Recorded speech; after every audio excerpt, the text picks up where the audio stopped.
بسم اللہ الرحمن الرحیم۔ السلام علیکم تمام دوستوں کو رائز نیوز میں خوش آمدید۔ دوستو، ویڈیو شروع کرنے سے پہلے اگر آپ لوگوں نے ہمارے چینل رائز نیوز کو سبسکرائب نہیں کیا تو جلدی سے سبسکرائب کریں اور ساتھ ہی بیل کا آئیکن بھی دبائیں تاکہ ہر نئی آنے والے ویڈیو اور اپڈیٹ آپ لوگوں کو مل سکے۔ تو چلو دوستو، ویڈیو کو شروع کرتے ہیں۔ ایک عام خبر یہ ہے، قومی ٹیم کے head coach, batting coach, fielding coach میں کیا خصوصیات ہونی چاہیے، تفصیلات سامنے آ گئی۔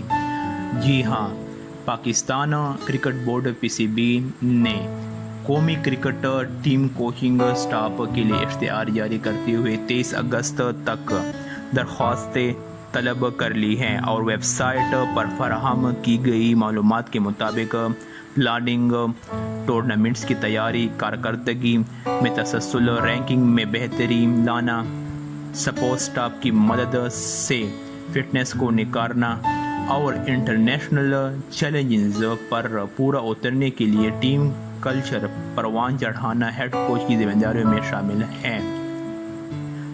اس کے علاوہ یہ بھی بتایا گیا ہے کہ ہیڈ کوچ کے لیے لیول 2 کورس یا مساوی انٹرنیشنل قابلیت لازمی قرار دی گئی ہے۔ قومی یا انٹرنیشنل سطح پر کام کرنے کا 3 سالہ تجربہ ہونا چاہیے۔ سابق ٹیسٹ کرکٹ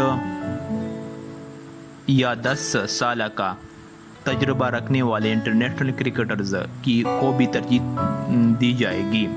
امیدوار کو حکمت عمل تیار اس پر عمل کرنے اور قائدانہ صلاحیتوں کا مالک ہونا چاہیے۔ تحریری اور زبانی طور پر بات دوسرے تک پہنچانے کا ہنر، کمپیوٹر اور کوچنگ سافٹ ویئر کا استعمال بھی جاننا ضروری ہوگا۔ بیٹنگ کوچ کے لیے بھی لیول 2 کی شرط رکھی گئی ہے۔ نیشنل یا انٹرنیشنل سطح پر کام کا 3 سالہ تجربہ بھی ہونا چاہیے۔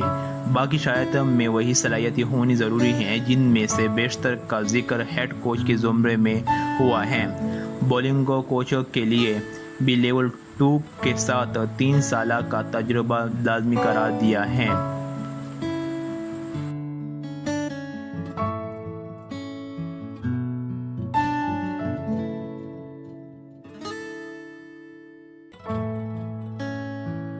دوستو، اس ویڈیو کو لائک اور شیئر کریں اور مزید اپڈیٹس کے لیے رائز نیوز کو سبسکرائب کریں۔ شکریہ۔